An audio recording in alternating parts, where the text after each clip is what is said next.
Halo pemirsa Cokro TV, jumpa lagi dengan saya Ahmad Sahel di Seruput. Kali ini saya ingin berbincang dengan tokoh yang sudah malang melintang di dalam dunia politik, pergerakan, dan terutama yang sejak awal mendampingi Pak Jokowi. Bang Damri Rizal, selamat datang Bang Damri Rizal di Selamat datang. Cokro. Selamat bertemu, Kang. Ya, selamat bertemu. Senang sekali saya dapat diundang pada kesempatan yang paling berbahagia ini. Dan memang penting ini kita mendengarkan tausiah, mendengarkan kita berdiskusi dengan ngobrol dengan Bang Damri Rizal karena kan saya ingin kita membahas sosok Pak Jokowi nih. Iya. Langkah catur politiknya Pak Jokowi lah. Ini kan kita tahu Pak Jokowi sudah purna tugas beberapa bulan ya. Tapi kan serangan terhadap Pak Jokowi ini kan masif sekali ya. Terbaru kan ya masih kita tahu soal tuduhan ijazah palsu. Sebelumnya ada macam-macam kan soal Adidi Jokowi, OCRP, terus OCCRP, terus inilah Matahari Kembar, macam-macam ya. Bersamaan dengan itu juga ada serangan terhadap Gibran, kan? Gerakan pemakzulan, macam-macam gitu ya. Nah, yang menarik kan Pak Jokowi, langkah yang ditempuh oleh Pak Jokowi, pertama, Pak Jokowi nggak lagi diem, kan? Pak Jokowi menabuh genderang perang juga, gitu, serangan balik, gitu kan? Lapor ke polisi dan macam-macam, dan pernyataan-pernyataannya jelas, tegas gitu, melawan kelompok penuduhnya, pemfitnahnya. Yang kedua, wacana tentang Pak Jokowi mengkalkulasi, lagi ngitung-ngitung, pengen masuk PSI, pengen menjadi ikut bursa ketua PSI. Kongresnya kan Juli nanti, Bang. Ya. Jadi gimana Bang Damri Rizal melihat, mungkin bisa cerita sebentar gitu tentang itu? Iya, ada gium. Gium pertama itu adalah semakin besar satu pohon, maka semakin besar pula badai menerpanya. Tapi juga semakin kuat akarnya membumi. Gitu. Nah, Pak Jokowi, saya mengenal beliau. Saya mengenal beliau itu waktu beliau masih proses calon wali kota Solo dulu. Kebetulan saya dapat tugas pada saat itu. Saya mengenal, sehingga dengan ibunda beliau, Ibu Sujiatmi itu sangat dekat saya rasanya gitu ya.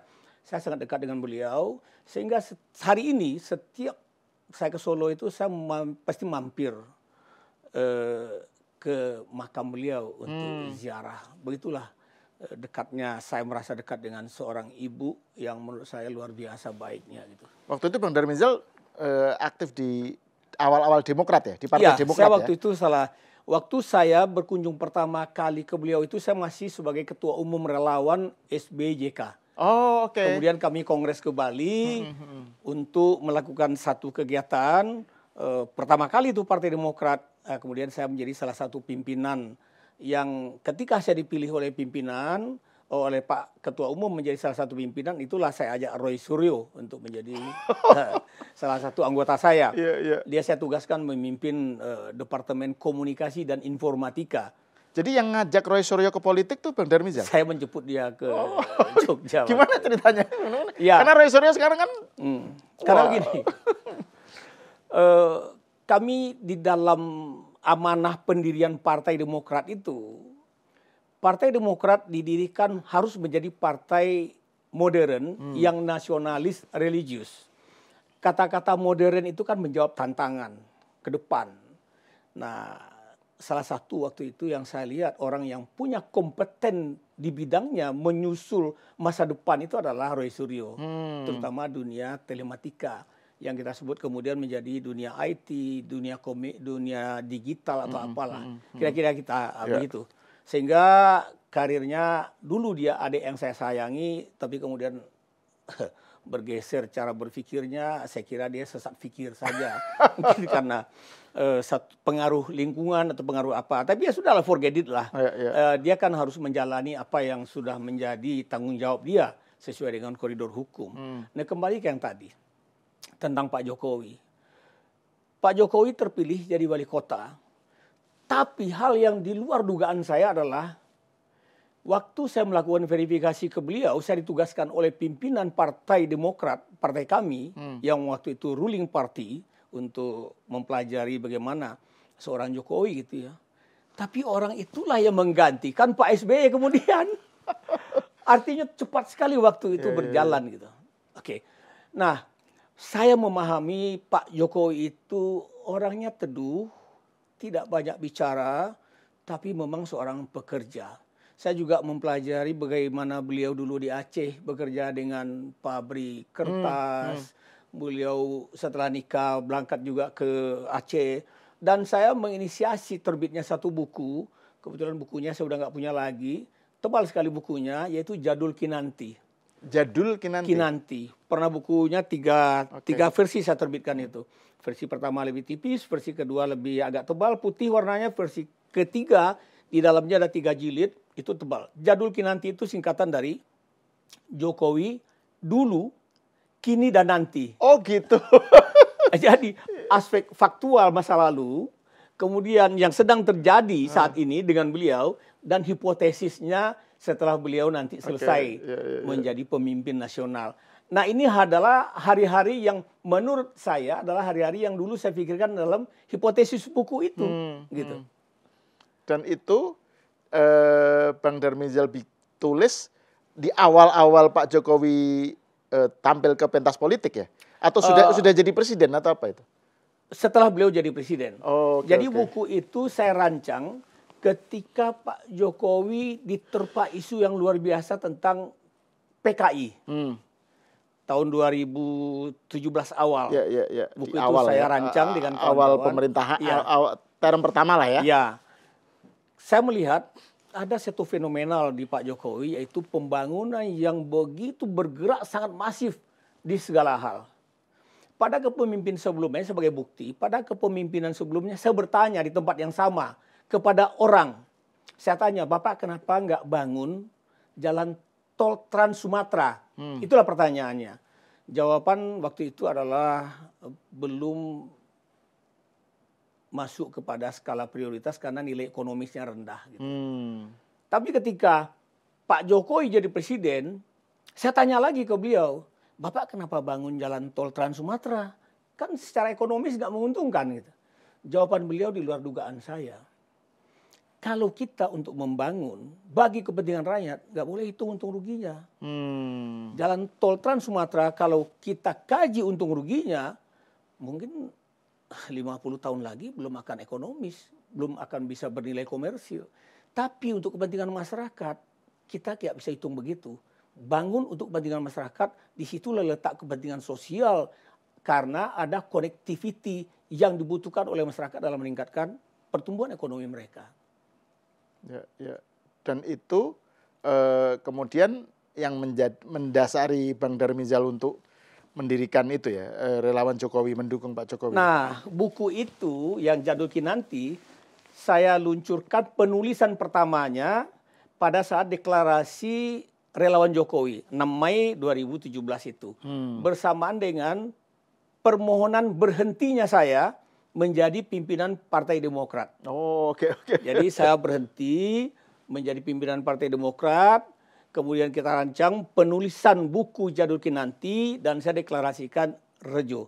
Rejo singkatan dari relawan Jokowi dan tafsir lain, Rejo itu bahasa Jawa artinya guyub. Ya. Nah, ini menarik nih, orang Minang yang tapi Bang Darmizal kan lama di Jogja ya. Kagama kan itu.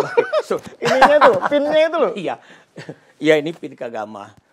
Kebetulan saya salah satu alumni Universitas Gadjah Mada. Saya bangga sekali dengan kampus saya.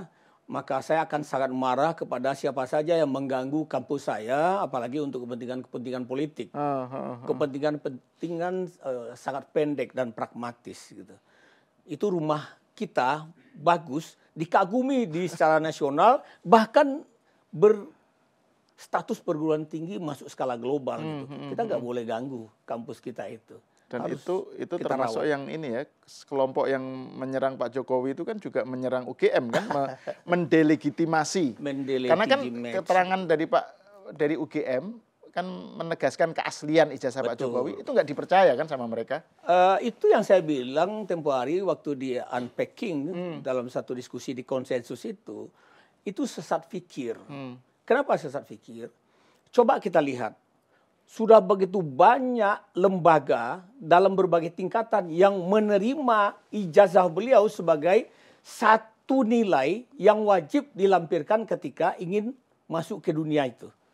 Contoh, masuk pilkada wali kota Solo. Kan dilihat, diverifikasi, dicap, dilegalisir. Gubernur DKI di Solo 2 kali. Gubernur DKI, Pilpres 2 kali. Penjelasan KPU segala tingkatan. Penjelasan dekan, penjelasan wakil rektor, dan lain-lain. Serangan-serangan itu pasti datang. Karena apa? Waktu 5 tahun dalam politik itu sebentar sekali, Kang. Sebentar sekali. Kita baru saja merasakan bagaimana kegembiraan masyarakat menyambut hadirnya Presiden Jokowi dilantik untuk pertama kalinya. Sepanjang jalan Sudirman dan Tamrin itu begitu penuh. Tapi tiba-tiba beliau sudah harus digantikan oleh Pak Prabowo sebagai penerusnya dalam komitmen pembangunan yang berkelanjutan. Ini kan sangat singkat. Dan yang sangat singkat itu terjadi kenapa orang mengejar satu periode-periode penting itu untuk dalam kepemimpinan. Ternyata kita menemukan satu joke gitu ya, satu penggalan-penggalan kalimat yang kita anggap ketawa-ketawa lah gitu. Ternyata menjadi pemimpin itu hanya 3 bulan enaknya, Kang. 3 bulan enaknya untuk jadi pemimpin itu ya. Setelah itu enak banget, kira-kira gitu lah kan. Nah, orang melihat mungkin karena ini enak banget gitu. Lupa dengan begitu banyaknya cobaan yang harus dijalani, begitu banyaknya rintangan yang harus dihadapi, begitu banyaknya tuntutan yang harus dipenuhi. Lupa orang. Maka begitu banyak serangan terhadap Pak Jokowi hari ini, tentu ada target yang ingin dicapai. Singkatnya waktu 5 tahun menuju 2029 yang akan datang. Dan ini pun sudah nggak 5 tahun lagi, tinggal 4 tahun. Tinggal 4 tahun. Kalau kemarin tinggal 4 tahun setengah, sekarang tinggal 4 tahun kurang lagi. Iya, betul. Kan cepat sekali tuh. Baru kemarin kita kawan-kawan riang gembira itu. Nah, tapi kan Pak Jokowi sudah purna tugas, ya kan? Kemudian ya memang ada Gibran, tapi kan purna tugas. Silakan Bang. Terus? Ini kan nama program ini kan seruput kopi, jadi memang sambil nyeruput. Nah, tapi kan toh begitu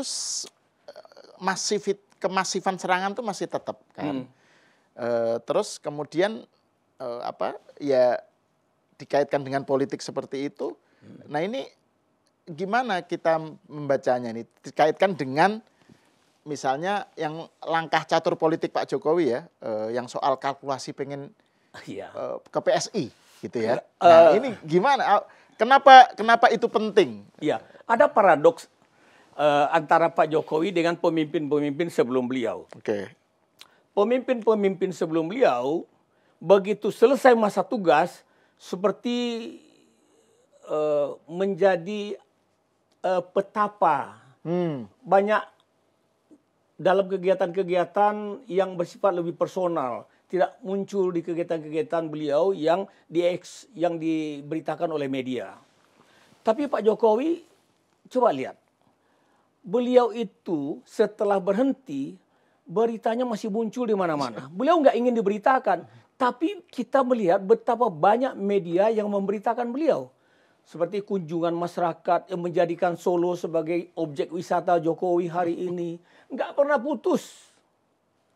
Nggak pernah putus. Beliau kan nggak ingin diberitakan. Tapi berita tentang beliau ini selalu masif. Kalau diadakan survei, menurut saya hari ini, berapa banyak popularitas masyarakat, berapa besar tingkat popularitas Pak Jokowi? Saya kira popularitas beliau sangat tinggi, Kang. Dan ini menurut orang-orang yang tidak suka dengan beliau pasti mengganggu. Pasti mengganggu. Apalagi belakangan kita melihat ada wacana baru. Kehendak dari kader-kader partai PSI untuk meminta kesediaan Pak Jokowi bergabung di PSI. Ini kan wacana baru. Begitu besarnya popularitas Pak Jokowi hari ini, jika dikaitkan dengan elektoral pada 2029 nanti, tentu mengkhawatirkan. Banyak partai-partai yang menurut sejarah pasca reformasi, setiap partai buncit dalam pemilu itu hilang di pemilu berikutnya. Partai buncit pemilu 2014 hilang di 2019. Partai buncit 2019 hilang di 2024. Mungkin juga partai buncit 2024 ini kan harus berpikir bagaimana bisa bertahan. Bahkan menjadi the winners pada 2029. Jika popularitasnya Pak Jokowi yang begitu tinggi dan menjadi faktor elektoral di 2029, semua orang kan mengkalkulasi.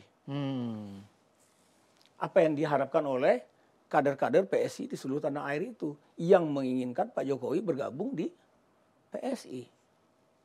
Nah, bagi Pak Jokowinya sendiri keputusan itu seberapa strategis gitu, Bang Dalem? Karena kan yang saya tahu juga kan misalnya ada pro kontra di kalangan para relawan kan, Bara JP, terus sejumlah kalangan menyatakan Pak Jokowi jadi milik semualah gitu kan, di atas mengatasi partai-partai, gitu kan.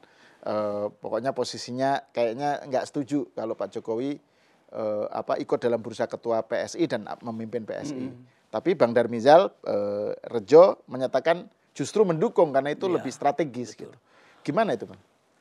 Pak Jokowi sudah usai dengan dirinya, Kang. Beliau sudah selesai dengan dirinya. Tapi masyarakat menyatakan masih membutuhkan dan mengharapkan beliau dengan pikiran-pikirannya, pikiran-pikiran beliau, waktu yang tersisa masih diharapkan oleh masyarakat untuk dapat berkontribusi kepada negara ini. Kalau orang yang mampu berkontribusi kemudian tidak ada jalur untuk mengeksekusi kontribusinya yang baik itu, tentu sulit dapat terlaksana. Pikiran-pikiran Pak Jokowi kita udah lihat ketika beliau jadi presiden. Awal jadi presiden sudah apa yang beliau lakukan di 2014 itu. Akhir menjadi presiden, beliau apa yang beliau lakukan? Tidak pernah berhenti. Pikirannya, waktunya semata-mata untuk kepentingan bangsa. Sesungguhnya memang adalah waktu terbaik bagi beliau hari ini untuk keluarga. Tapi kan kita melihat begitu banyak permintaan kepada beliau untuk masih tetap eksis. Dan beliau ingin memberikan yang terbaik bagi bangsa dan negara ini. Walaupun untuk pribadinya udah selesai. Nah, jalan terbaiknya apa? Ya ke parlemen. Parlemen kita ini kan kuat sekali. Ketika beliau nanti mengabulkan gitu ya permintaan dari kawan-kawan PSI dan PSI menjadi partai yang masuk di parlemen sana, beliau kan bisa memberikan kontribusi pikiran-pikirannya melalui partai. Kalau nitip ke partai orang, rasanya kan ya namanya juga nitip. Namanya nitip. Itu yang pertama. Yang kedua, jika beliau bergabung dengan partai politik, terutama PSI, chemistry beliau sudah ada di situ. Maka ketangguhan dan ketahanan komunikasi hubungan yang harmoni antara Prabowo Gibran ini semakin kuat.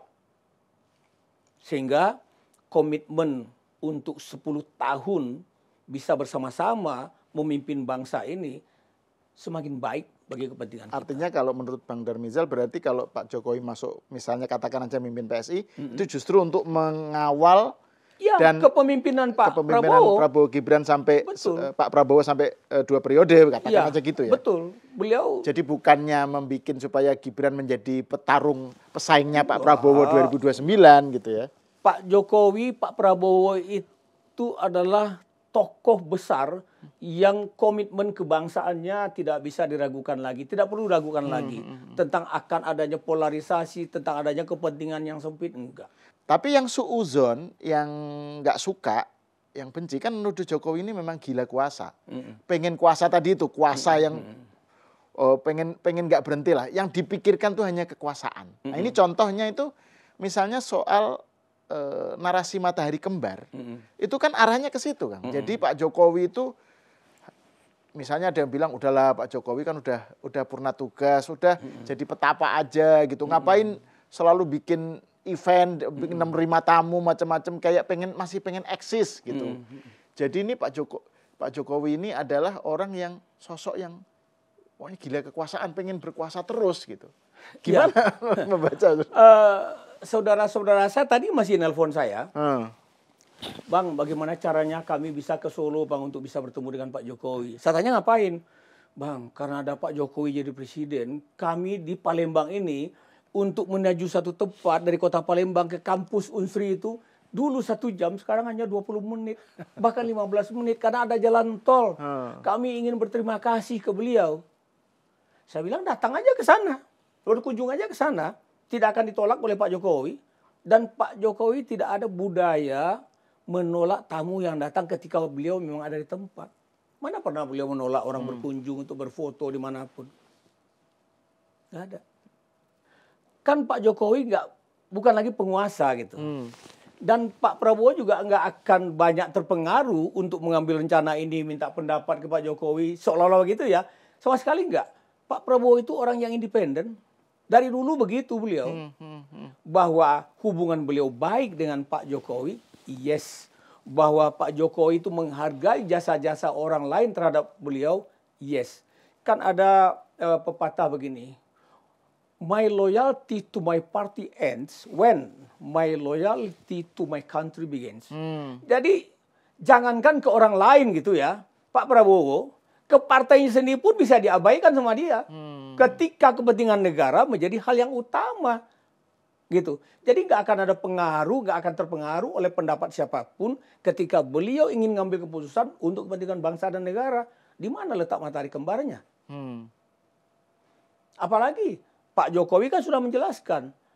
Pak Prabowo juga menjelaskan. Seolah-olah saya itu tiap malam ditelepon oleh oleh Pak Jokowi. Enggak.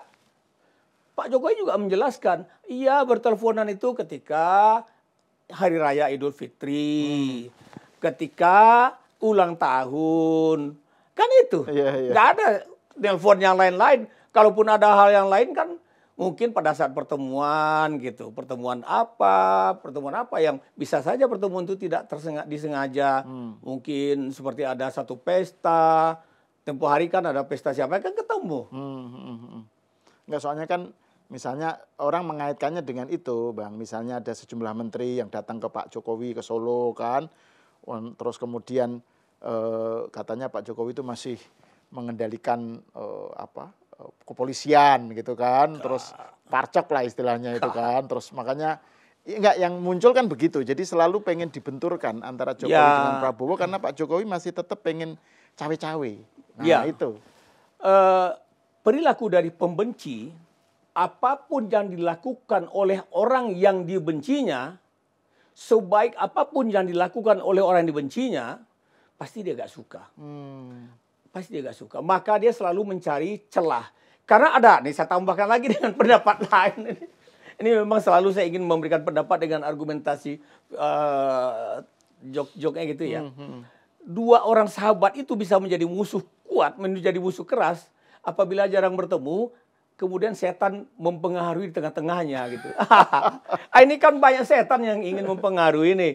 Itu lu jangan mau mempengaruhi, orang ini kan udah nggak lagi presiden. Udah lu jalan sendiri aja gitu. Ke sini juga gitu. Ngapain lagi sih Pak telepon-teleponan, Bapak kan udah bukan presiden lagi, biarin aja dia kerja sendiri. Ntar kalau salah juga dia salah sendiri. Ini kan setan ini yang mengadu domba. Menghukum, membuat orang menjadi terhukum dan memutus silaturahminya, itu setan.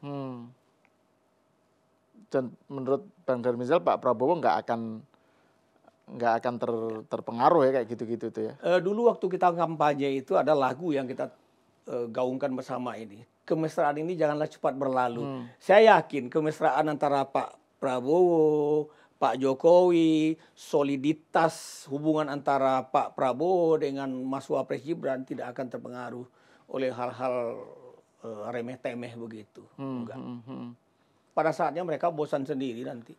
Nah, tapi ada juga yang bilang gini, Bang. Saya pengen minta paparan dari Bang Darmizal lebih jauh ya soal kenapa Pak Jokowi kaitannya dengan PSI ya. Tapi sebelum itu saya pengen kita membahas soal ini kan Pak Jokowi kalau masuk dalam partai kan dia membangun kekuatan dan itu kemudian bisa membuat Gerindra nggak nyaman gitu misalnya, narasinya begitu. Terus nanti bagaimana percaturannya dengan Kim Plus gitu ya kalau Pak Jokowi di PSI. Gimana Anda melihatnya kayak gitu? PSI itu akan setia menurut saya ya. Karena kalau dia tidak setia, maka PSI itu akan dihukum oleh publik. Kesetiaan itu kan basisnya adalah namanya partai itu sendiri, solidaritas. Solid dan penuh toleransi gitu. Oke. Jadi kalau dia keluar dari koridornya itu, maka dia akan ditinggal orang. Dia akan solid. Menurut saya tidak akan pernah PSI itu menjadi bahagian yang terpisah dari Gerindra itu sendiri untuk menopang Pak Prabowo. Saya yakin itu. Ya. Itu nah ini saya. menarik. Oleh karena itu, ya. PSI harus menjadi partai yang akan besar di kemudian hari, terutama pada kontestasi 2029. Nah ini menarik nih, karena kan saya membaca beberapa berita, pokoknya berita itu mengutip pendapatnya Bang Darmizal soal wacana Pak Jokowi ikut bursa ketua PSI dan Bang Darmizal memberikan sejumlah alasan ya, kenapa itu justru hal yang perlu didukung. Bisa dijelaskan lagi nggak itu? Ada 9 atau apa gitu ya? Iya, mungkin sebagian bisa saya jelaskan. Iya, tidak semuanya. Kenapa itu sesuatu yang justru Bang Darmizal sepakati? Iya, saya pernah membaca satu penjelasan dari Plato ya tentang demokrasi. Demokrasi itu digaungkan dalam rangka menjawab satu kebutuhan dalam proses elektoral ya, proses pemilihan. Di dalam demokrasi itu yang menang adalah yang terpilih lebih banyak. Ketika yang diusung itu kompetensinya tidak sesuai dengan keterpilihannya, maka muncullah berbagai hal. Bisa menjadi tirani minoritas, bisa demagogi dan lain-lain. Maka tidak heran kita ketika partai-partai yang mensimbolkan dirinya dengan kata-kata demokrasi atau sejenisnya itu mulai ditinggalkan oleh masyarakat. Kenapa?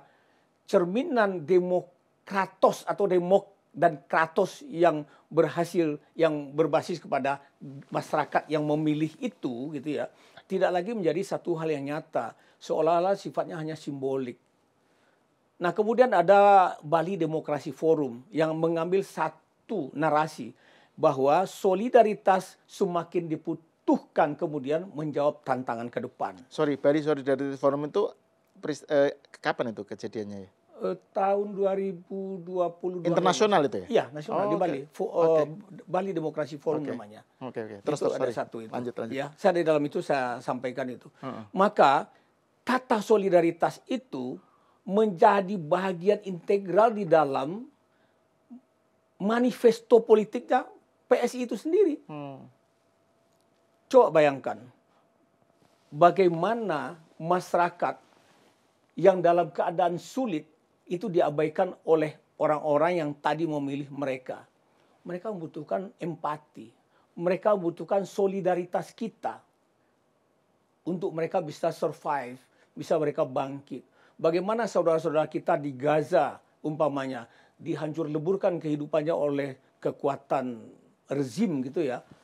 Banyak negara yang memberikan solidaritas dan empatinya. Itu tetap katanya solidaritas, empati atau sejenisnya. Maka basis kata dari empati, dari solidaritas itu menjadi sesuatu yang mesti diejawantah oleh PSI. Karena itu dia pakai sebagai simbol, sebagai nama dari partainya, Partai Solidaritas di Indonesia. Jadi kalau dia bersikap tidak solidaritas, maka dia akan ditinggalkan oleh orang. Nah, tokoh yang mencerminkan dalam membangun solidaritas yang kuat itu ya, kalau saya melihat ya Jokowi. Dia menaruh empati kepada masyarakat luas Papua. Yang tadinya sampai dengan sebelum beliau, kita lihat bagaimana infrastrukturnya. Empati tinggi Jokowi lah terhadap masyarakat Papua, terhadap masyarakat NTT, terhadap masyarakat daerah tertinggal lainnya yang membangun menjadi daerah yang maju. Bagaimana perbatasan kita dengan Malaysia, perbatasan kita dengan negara-negara lain yang tadinya orang berkunjung menjadi ejekan, sekarang menjadi tempat wisata bagi orang-orang negara tetangga ke situ. Itu kan karena ada empati dari Pak Jokowi terhadap saudara-saudara kita yang tinggal di daerah terluar itu. beliau menaruh solidaritas yang kuat pada dirinya. Karena apa? Dia dalam kehidupan kesehariannya di waktu kecil kan banyak mendapat empati dari orang-orang karena dia orang susah. Banyak bantuan dari orang-orang terhadap beliau, termasuk yang memberikan nama beliau Jokowi yang dari Prancis itu. Itu kan orang yang berempati kepada dia. Orang yang menaruh solidaritas kepada Pak Jokowi, kamu harus bangkit. Kalau kamu pakai nama Jokowi, kan itu kata dia ya. Mudah-mudahan dengan singkatan Jokowi itu dari itu ya, dari Prancis, orang Prancis itu ya. Tadinya kan Joko Widodo. Widodo. Gitu ya. Sekarang jadi Jokowi gitu. Ini kan bagian dari satu rasa empati gitu ya, rasa solidaritas gitu. Jadi kalau nama solidaritas ini dikaitkan menjadi satu bagian integral ketika Jokowi masuk ke situ, saya kira ini sesuatu. Jadi popularitas Pak Jokowi, sikap empati Pak Jokowi yang ada ini bisa menjadi satu hal sebagai antitesa dari demokrasi yang bersifat simbolik itu. Dan itu kalau menurut Bang Darmizal dari segi apa ya, dalam konteks konfigurasi atau konstelasi politik ke depan, keputusan misalnya Pak Jokowi memimpin PSI itu seberapa strategis bagi Pak Jokowi sendiri maupun apa dampaknya gitu. Kalau Pak Jokowi bisa memimpin, bersedia dan dipilih oleh PSI menjadi salah satu pimpinan atau ketua umum di situ. Salah satu pimpinan atau ketua umum? Ketua umum beda banget loh dengan kan salah begini, satu pimpinan. Kan begini, di dalam partai itu ada Dewan Pembina namanya. Ada juga di tempat lain namanya Majelis Tinggi. Ya, ada di tempat lain namanya Majelis Suro gitu, Dewan Suronya. Nah, tergantung strateginya partai politik atau PSI mau menempatkan Pak Jokowi di mana. Maka saya pakai kalimat atau. Kalau Pak Jokowi menjadi ketua umum, ya kan, atau pimpinan gitu ya di PSI, dan kemudian orang-orang yang selama ini merasakan manfaat dari kepemimpinan Pak Jokowi memberikan satu support yang luar biasa ke Pak Jokowi, maka apa yang dilakukan oleh Pak Jokowi menjadi pimpinan partai atau menjadi ketua umum partai politik itu bisa beliau lanjutkan ejawantahnya bagi kepentingan bangsa. Ya, tapi kan pada saat yang sama namanya politik kan. Iya. Tetap ada yang siapa akan merasa dirugikan atau terancam. Iya, pasti. Dengan keputusan semacam itu gitu. Betul. Nah, pasti. Jadi gimana itu, Bang? Lihat. Ini kan seperti berebutan kue gitu kan. Kuenya kan jelas segini. Kemudian yang segini kan orang yang ada ini kan ingin bertahan di situ. Tapi ketika ada masuk lain yang terlihat berpotensi besar mengambil kue ini kan masa ragu nih. Harus di-keep ini. Jangan masuk yang ini ke sini kan gitu. Kalau dia masuk ke sini bisa kebagian kita ini. Itu yang seperti saya sampaikan tadi. Bahwa sejak zaman reformasi ini partai buncit di periode sebelumnya bisa hilang di periode berikutnya. Dan partai-partai itu kan harus menjaga strongernya dia, menjaga konstituennya dia. Agar tidak berpindah ke partai lain yang muncul kemudian. Kan gitu. Tapi masyarakat kan sudah melihat. Kita bisa melihat bagaimana dampak dari perginya Jokowi dari satu keadaan. Ya. Bagaimana tadinya berpindah yang disebut dengan Jokowi effect itu kan. Dari yang lain-lain pindah ke Jokowi semuanya. Kemudian satu ketika karena satu problem, Jokowi pergi dari situ. Pergi lagi orang. Dan bapernya masih terasa sampai sekarang. Dan bapernya masih terasa. bapernya yang ditinggal itu. Iya. Itu kan problem. Nah, bapernya itu yang menjadi kehebohan yang tidak pernah berhenti kan. Iya. Kalau Pak Jokowi memimpin partai PSI, apa yang akan terjadi bagi PSI dan bagi Pak Jokowi dan bagi para kontendernya gitu. Yang jelas PSI dalam hitungan kami akan menjadi partai tengah nantinya. Kalau Pak Jokowi masuk. Dan bagi masuk dan jadi ketua ya. Dan masuk Pak Jokowi masuk ke PSI. Jadi ketua umum atau yang bisa menjadi patron di situ gitu ya, maka PSI akan masuk menjadi partai tengah. Hitungan saya, hitungan kami. Kemudian dampaknya bagi Pak Jokowi, pikiran-pikiran kebangsaan Pak Jokowi bisa disampaikan, disalurkan nanti melalui parlemen kepada pemerintahan yang berjalan pada saat itu kelak. Terutama pemerintahan yang dipimpin oleh Pak Prabowo. Target kita kan adalah Prabowo Gibran ini sampai dengan akhir masa tugas beliau sesuai dengan konstitusi. Nah, ketika Pak Jokowi masuk ke PSI, maka 2029 tentu Pak Jokowi yang akan memimpin partai politik PSI ini nanti. Dengan komitmen solidaritas itu tadi. Dan tetap mendukung Prabowo Gibran. Wajib. Gitu ya. Memang itu kesepakatan. Saya lagi ini aja sih melihat bagaimana ke depannya ini. Kan tadi yang dari awal kita bicarakan kan ini ada badai serangan terhadap Jokowi dan ke Gibran. Gitu kan. Salah satu tujuannya ada yang bilang itu untuk supaya hubungan Prabowo dengan Gibran renggang. Pokoknya Pak Jokowi harus didisconnect dari Prabowo gitu kan. Nah, terus kemudian muncul wacana Pak Jokowi memimpin PSI. Nah, ini dampaknya apa terhadap situasi semacam ini? Karena kan ada yang bilang PDIP juga pengen masuk gitu kan. Pertemuan Bu Mega dengan Prabowo itu dibaca sebagai PDIP masuk asalkan nggak ada Pak Jokowi gitu. Nah, makanya ini saya penasaran nih Bang Darizal melihatnya gimana nih ke depan. Begini, kita ini sedang berlomba dalam satu kompetisi yang keras.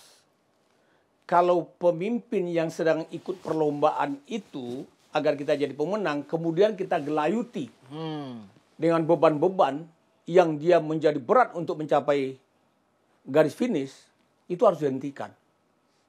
Harus dihentikan. Jadi memang dibutuhkan satu kolaborasi menyeluruh, bukan sikutan-sikutan yang menyeluruh. Kolaborasi menyeluruh. Pak Jokowi sudah selesai memimpin bangsa ini. Bu Mega memimpin partai yang terbesar hari ini di parlemen. Presiden Prabowo sudah dipilih oleh mayoritas orang dan membuka diri dalam satu kolaborasi yang besar. Meminta ada empati dari orang-orang lain, mengajak orang lain untuk berempati dalam tujuan yang sama, yaitu menjadikan Indonesia sebagai negara keempat terkuat di dunia, sebagaimana yang sudah dirancang, yang diramalkan. Kalau kita ganggu beliau dengan hal-hal yang memberatkan, maka capaian itu tidak akan terjadi. Memang sekarang bagaimana cara meletakkan diri, hati dan pikiran kita untuk kepentingan yang lebih luas dan menahan sedikit kesabaran meninggalkan kolam-kolam yang sempit. Ayolah, maju bersama-sama.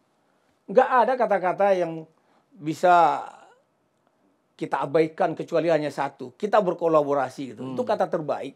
Ya. Dan itu kata favoritnya generasi Z itu. Iya. Berkolaborasi. Berkolaborasi, berempati, dan bersolidaritas. Bersolidaritas kita. Kan kita sudah mencadangkan. Kita solidaritas terhadap saudara-saudara kita yang beda agama. Ya kan? Ketika agama lain merayakan hari besarnya, kita ikut bersolidaritas. Ketika kita merayakan hari agama kita, saudara kita yang lain juga memberikan empati dan solidaritasnya. Dalam bingkai toleransi. Nah, ini mungkin pertanyaan yang terakhir nih, Bang Darmizal. Terkait dengan, kan saya tahu Bang Darmizal kan dekat kontaknya dengan Pak Jokowi lah ya, selalu karena mengawal Pak Jokowi sejak lama. Nah, ini trennya kan masih belum ada kepastian nih soal PSI ini kan, karena kan Golkar juga kan membuka diri kan untuk Pak Jokowi masuk dan lain-lain. Itu membuktikan betapa sosok Pak Jokowi ini masih dibutuhkan. Bukan hanya PSI, Golkar juga membuka diri. Besar kayak apa kurang besarnya di Golkar itu? Partai kedua loh. Pemenang. Nah, makanya saya ingin mendengarkan gimana prediksi atau bacaan Bang Darmizal ke depan ini. Seberapa jauh peluang Pak Jokowi untuk memutuskan, oke, saya masuk PSI dan masuk ikut bursa dan saya jadi ketua gitu misalnya. mengingat bahwa situasinya seperti itu dan juga mengingat bahwa tidak semua relawan mendukung ide ini, gitu kan? Bara JP terus sejumlah relawan kan pengen supaya Pak Jokowi melampaui partai-partai, gitu kan? Nah, menurut Bang Darmizal gimana? Ini mungkin sebagai closing remarks lah, gitu. Ini pendapat saya pribadi ya. Ya. Pendapat saya pribadi berdasarkan kalkulasi yang saya buatkan, saya kaji, maka peluang Pak Jokowi untuk memimpin partai PSI itu sangat besar. Sangat besar peluang beliau untuk mengabulkan permintaan begitu banyak kader PSI agar beliau bergabung di PSI. Dan kalau itu terjadi, saya sangat senang dan pasti bangga dengan itu. Saya juga akan mengajak teman-teman saya, ayo kita membangun solidaritas, membesarkan PSI bagi kepentingan bangsa ini dalam komitmen solidaritas dan empati. Oke, saya kira ini kita udah ngobrol cukup panjang lebar nih dengan Bang Darmizal ini. Saya kira ini mungkin awal dari rangkaian obrolan-obrolan ke depan. Sebelumnya. Karena pastinya kan banyak isu-isu yang layak untuk kita bicarakan di podcast Seruput ini. Terima kasih Bang Darmizal atas waktunya dan atas obrolannya, atas pencerahannya. Pemirsa, sampai di sini dulu, kita berjumpa lagi di episode Seruput berikutnya.